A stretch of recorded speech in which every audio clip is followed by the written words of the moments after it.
Washington, D.C., 30 avril 2026. Le Capitole est encerclé par des manifestants anti-guerre qui scandent « criminels de guerre ». À l'intérieur, Pete Hegseth, secrétaire à la défense des États-Unis, est assis face aux sénateurs américains pour la deuxième journée consécutive de son calvaire parlementaire. Et dehors, dans les couloirs du Sénat, des militants crient à son passage « Vous devriez être arrêté. Vous êtes un être humain méprisable. Ce n'est pas un film, ce n'est pas de la fiction, c'est la réalité. Bienvenue sur Religion Decrypt. Si vous ne l'avez pas encore fait, abonnez-vous maintenant et activez la cloche de notification, parce que ce que vous êtes sur le point d'entendre est peut-être l'une des auditions parlementaires les plus explosives de l'histoire récente des États-Unis. Aujourd'hui, on décrypte tout. L'échange qui fait trembler Washington, les crimes de guerre, l'école bombardée, les généraux noirs et les femmes officières écartées, l'intelligence artificielle qui tue, et une question qui hante l'Amérique entière. Qui est vraiment Pete Hegseth et comment en est-on arrivé là? Commençons par le commencement. Le 28 février 2026, les États-Unis et Israël déclenchent conjointement une offensive militaire majeure contre l'Iran. L'opération baptisée Epic Fury commence en quelques heures à frapper des centaines de cibles sur le territoire iranien. Le même jour, dès les premières heures de la guerre, un missile américain frappe une école primaire dans la ville de Minab, dans le sud de l'Iran. Ce n'est pas une erreur de traduction, ce n'est pas une rumeur. Selon une lettre signée par plusieurs dizaines de sénateurs américains, dont Chuck Schumer et Elizabeth Warren, et adressée directement à Hegseth, au moins 168 personnes ont été tuées dans cette frappe. La majorité d'entre elles étaient des fillettes âgées de 7 à 12 ans. Human Rights Watch, qui a analysé des images satellites et 14 vidéos tournées immédiatement après l'impact, a conclu que l'attaque constitue vraisemblablement un crime de guerre et a demandé une enquête internationale immédiate. Ni les États-Unis, ni Israël n'ont officiellement reconnu leur responsabilité dans cette frappe. Et c'est dans ce contexte que Pete Hegseth se retrouve face au Sénat américain. La salle est tendue dès l'ouverture de l'audition. Une militante du mouvement anti-guerre Code Pink, identifiée sous le prénom de Gus, se lève et hurle depuis les tribunes. « Pete Hegseth, vous êtes un criminel de guerre. Vous devriez être arrêté. Ce que vous faites est méprisable. Le peuple américain ne veut pas de cette guerre. » Elle est immédiatement interpellée et arrêtée. Le sénateur président de séance ordonne sèchement que de telles interruptions soient traitées de la même manière. Avant même d'entrer dans la salle, Hegseth avait posté sur les réseaux sociaux des images générées par intelligence artificielle de Franklin la Tortue, un personnage de dessin animé pour enfants, en train de témoigner devant le Congrès. Une blague, une pirouette numérique, pendant que des filles de 8 ans étaient enterrées à Minab. Passons maintenant au cœur de l'audition, et accrochez-vous. Le sénateur démocrate Mark Kelly, ancien capitaine de la marine américaine et astronaute, prend la parole. Il a dans les mains quelque chose de précis. Une phrase prononcée par Hegseth le 13 mars 2026, lors d'une conférence de presse au Pentagone. Hegseth avait déclaré, et je cite, « Nous continuons à avancer, à pousser, no quarter, no mercy pour nos ennemis. No quarter, pas de quartier. » Vous connaissez peut-être ce terme de la littérature médiévale. Mais en droit international, en 2026, sa signification est extrêmement précise. Selon le manuel de droit de la guerre du département de la Défense lui-même, oui, le propre manuel du Pentagone. No quarter signifie le refus de toute reddition légitime ou l'exécution de prisonniers de guerre. C'est un crime de guerre clairement défini par les conventions de La Haye et le statut de Rome de la Cour pénale internationale. Le sénateur Kelly pose donc la question directement à Hegseth. Comprenez-vous la définition que je viens de lire, puisqu'elle vient du manuel de droit de la guerre de votre propre département? Hegseth répond « Nous combattons pour gagner, et nous respectons la loi, sénateur. » Kelly insiste « Donne-lui une deuxième chance, puis une troisième. » À chaque fois, Hegseth se contente de répéter cette phrase creuse comme un mantra. Finalement, Kelly conclut. Et ces mots résonnent dans toute la salle. D'accord, vous ne clarifiez pas. Donc vous maintenez cette déclaration. Vous êtes le secrétaire à la défense. Ce que vous dites compte. Et votre réponse ici même montre clairement au peuple américain exactement pourquoi vous n'êtes pas fait pour ce poste. Hegseth l'interrompt. Cela le montre clairement à nos ennemis, sénateurs. Un silence. Et c'est là que tout bascule. Parce que cette phrase ne concerne pas seulement le droit international. Elle révèle quelque chose de plus profond sur l'état de la démocratie américaine. Hegseth n'est pas simplement en train de refuser de répondre à une question. Il est en train de traiter les sénateurs élus comme des ennemis. Et il le dit presque ouvertement. Il faut comprendre le contexte. Le sénateur Kelly avait publié une vidéo en fin 2025 pour avertir les militaires américains qu'ils n'étaient pas obligés de suivre des ordres illégaux. Trump avait réagi en accusant Kelly de sédition. Et depuis lors, Hegseth a engagé des poursuites disciplinaires et juridiques contre Kelly personnellement, un sénateur élu du peuple américain. Et pendant ce temps, la guerre en Iran se poursuit, avec un coût humain qui ne cesse d'augmenter. Selon un rapport daté d'avril 2026, produit par Human Rights Activists in Iran et cité dans une lettre parlementaire officielle, au moins 1701 civils ont été tués par les frappes américano-israéliennes jusqu'au 7 avril 2026. Parmi eux, au moins 254 enfants. La seule frappe sur l'école de Minab, le premier jour de la guerre, a tué 168 personnes. Un gymnase sportif à la Merde, également frappé le même jour, a tué 21 civils dont 3 enfants et blessé 110 autres. Et tout cela en l'absence de toute autorisation du Congrès américain. Voilà précisément ce que le sénateur Chuck Schumer a rappelé dans une déclaration publique rapportée par Common Dreams. Demain marquera 60 jours depuis que Donald Trump a officiellement notifié le Congrès de son attaque contre l'Iran. Après ce seuil de 60 jours, il ne peut plus y avoir de doute. Il viole la loi sur les pouvoirs de guerre. La War Powers Act de 1973 impose en effet au président américain d'obtenir l'autorisation du Congrès après 60 jours d'engagement militaire. Les républicains, qui contrôlent les deux chambres, ont jusqu'ici évité tout vote officiel sur la question. Mais revenons à l'audition, parce que ce qui s'est passé ensuite est encore plus révélateur.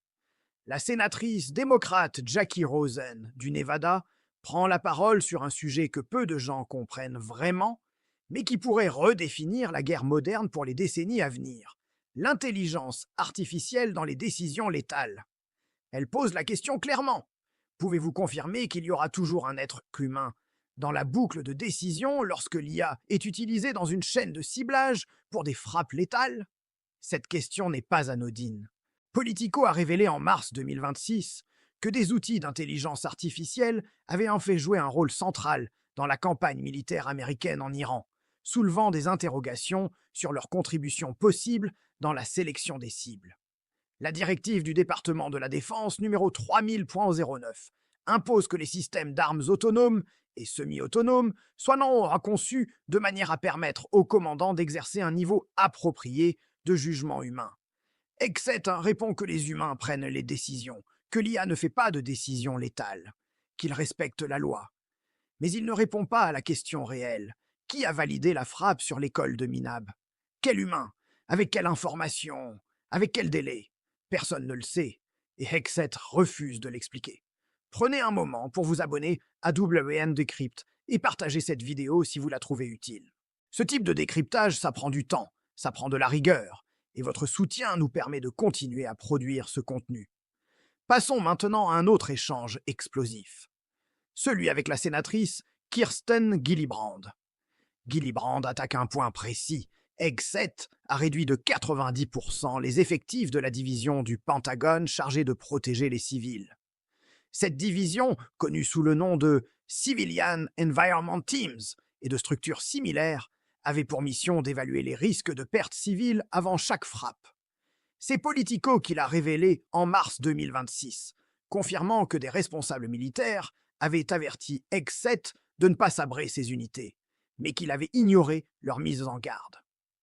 Gillibrand demande directement « Pourquoi avez-vous réduit de 90% la division supposée vous aider à ne pas cibler des civils ?»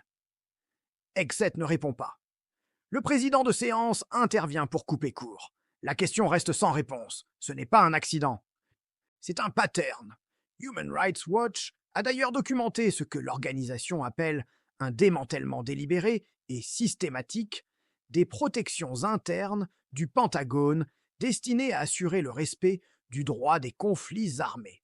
Cela comprend le licenciement d'avocats militaires seniors, l'assouplissement des protocoles de ciblage et la suppression des équipes chargées de remettre en question les décisions de frappe.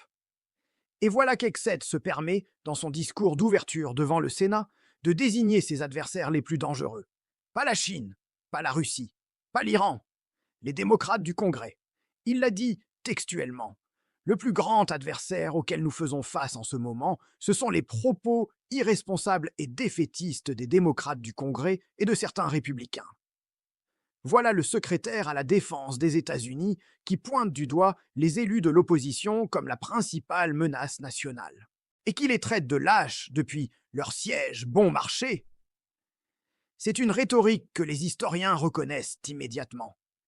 C'est la même que celle qui a été utilisée pendant la guerre d'Irak, pendant la guerre d'Afghanistan.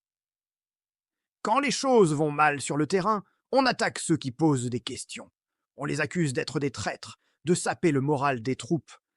La sénatrice démocrate Jackie Rosen a poussé plus loin encore en questionnant Hegseth sur son usage répété du terme « pharisien » pour qualifier les journalistes et les élus qui critiquent pour la guerre. Elle a rappelé, et avec raison, que ce terme est historiquement utilisé pour diaboliser les communautés juives, les dépeindre comme hypocrites ou moralement corrompus. C'est une rhétorique antisémite documentée depuis des siècles. Rosen lui a demandé de justifier ce langage. Hegseth a répondu qu'il s'agissait d'un terme assez précis pour qualifier ceux qui cherchent les problèmes au lieu de voir les succès, et qu'il maintenait son propos. La sénatrice Rosen a conclu « Je ne peux pas accepter cela, c'est faux, ce n'est pas respectueux, et j'attends de quiconque est en position de leadership dans notre pays qu'il soit respectueux et qu'il ne soit pas antisémite. » Et puis il y a eu le sénateur Jack Reed. Reed a mis le doigt sur quelque chose que les médias grand public ont trop souvent évité de dire clairement. Il a observé qu'Hegseth avait licencié ou mis à l'écart plusieurs dizaines de généraux et d'amiraux, et que parmi ces officiers évincés, 60% étaient des femmes ou des Afro-Américains. La question était directe. Le président vous a-t-il ordonné de cibler spécifiquement les officiers noirs et les femmes ? Hegseth a répondu « Non, sénateur, bien sûr que non. Le seul critère dans ce département, c'est le mérite. » Mais les faits documentés racontent une histoire différente. NPR a confirmé en mars 2026, après avoir contacté plusieurs sources officielles, qu'Hegseth avait personnellement barré les noms de 4 colonels de l'armée de terre, 2 hommes noirs et 2 femmes, d'une liste de promotion au grade de général 1 étoile. Le New York Times avait également révélé 2 colonels supplémentaires d'une autre branche militaire, un Afro-Américain et une femme, retirés de leur liste de promotion respective. L'acte était qualifié par des juristes militaires de hautement inhabituel et potentiellement illégal. Le sénateur Reed, face au refus d'Hegseth de commenter le limogeage du général Randy George, chef d'état-major de l'armée de terre, un officier dont le mandat courait jusqu'en 2027 et qui avait récemment demandé un rendez-vous à Hegseth pour discuter des promotions bloquées, a conclu sobrement. Je pense que cette direction, à travers vos actes, révèle un intérêt intense pour le christianisme, le nationalisme, et un refus de reconnaître les talents des femmes et des hommes non blancs. Et c'est la mauvaise direction. Hegseth lui a rétorqué « Je ne suis pas honteux de ma foi en Jésus-Christ. » Ce n'était pas la question. Enfin, l'un des moments les plus saisissants de toute cette audition a été celui impliquant la sénatrice Elissa Slotkin. Ancienne analyste de la CIA, elle a posé une question que personne d'autre n'avait osé formuler aussi directement. Si le président Trump lui ordonnait de déployer l'armée pour saisir des bulletins de vote ou des machines à voter lors des élections de mi-mandat de 2026, que ferait-il ? Hegseth a qualifié la question de « hypothèse piège », a accusé Slotkin de « jouer la comédie pour les chaînes câblées ». Slotkin a insisté « ce n'est pas une hypothèse ». Trump lui-même a déclaré publiquement cette année qu'il regrettait de ne pas avoir signé cet ordre exécutif en 2020, Répondez à la question. Exet a finalement concédé. Je n'ai jamais reçu d'ordre illégal et je n'en suivrai pas. Une réponse conditionnelle. Floue. Et qui esquive l'essentiel. Parce que la vraie question n'est pas celle-là. La vraie question, c'est jusqu'où est prêt à aller un secrétaire à la Défense qui a déjà ignoré les conventions de Genève dans ses déclarations publiques, qui a écarté des officiers pour des raisons apparemment raciales et sexistes, qui a réduit les garde-fous contre les pertes civiles et qui qualifie ses critiques parlementaires de plus grandes menaces pour l'Amérique? Le coût de cette guerre continue d'augmenter. Selon les données officielles communiquées lors des auditions du Congrès, le conflit a coûté 25 milliards de dollars en 2 mois. La proposition de budget du Pentagone pour 2027 atteint un record historique de 1500 milliards de dollars. Au moins 13 militaires américains ont été tués et 381 blessés depuis le début des opérations. Et la guerre n'est pas terminée. Un blocus naval américain est toujours en place dans le détroit d'Ormuz depuis le 8 avril. Trump menace régulièrement de reprendre les bombardements si les négociations de cessez-le-feu n'avancent pas. Sur Truth Social, il a écrit « No more Mr. Nice Guy ». Pendant ce temps, les prix de l'essence ont explosé. L'économie américaine ressent les conséquences directes d'une guerre que le Congrès n'a jamais officiellement autorisée. 60 jours, c'est le seuil légal fixé par la War Powers Act de 1973. Vendredi 1er mai 2026, ce délai est atteint. Et les républicains, qui contrôlent les 2 chambres, refusent toujours de voter une autorisation formelle, laissant le conflit dans un vide juridique total. On pense souvent que la guerre, c'est ce qui se passe loin de chez soi. Des images sur un écran, des chiffres dans un rapport. Mais la guerre, ce sont aussi ces 168 fillettes mortes à Minab un matin de fin février. C'est un général afro-américain décoré, licencié sans explication. C'est une sénatrice qui doit demander au secrétaire à la Défense s'il respectera encore les résultats d'une élection. C'est un responsable gouvernemental qui pointe le doigt vers les élus de l'opposition en les traitant de première menace nationale. Ce que vous avez vu dans cette audition, c'est bien plus qu'un face-à-face parlementaire. C'est le portrait d'une démocratie sous tension, d'institutions qui résistent, parfois, et parfois pas. D'un pouvoir exécutif qui s'est affranchi d'un nombre croissant de contre-pouvoirs, au nom de l'efficacité militaire. La question qui reste ouverte, et qui va déterminer l'avenir de cette guerre et de ce pays, est simple. Qui va dire stop? Et quand? Nous continuerons évidemment à suivre ce dossier de très près sur Bureau UN Decrypt. Chaque développement, chaque audition, chaque révélation. Parce que ce qui se joue à Washington en ce moment dépasse largement les frontières américaines. Si cette analyse vous a apporté quelque chose, abonnez-vous à la chaîne WN Decrypt, activez les notifications et partagez cette vidéo autour de vous.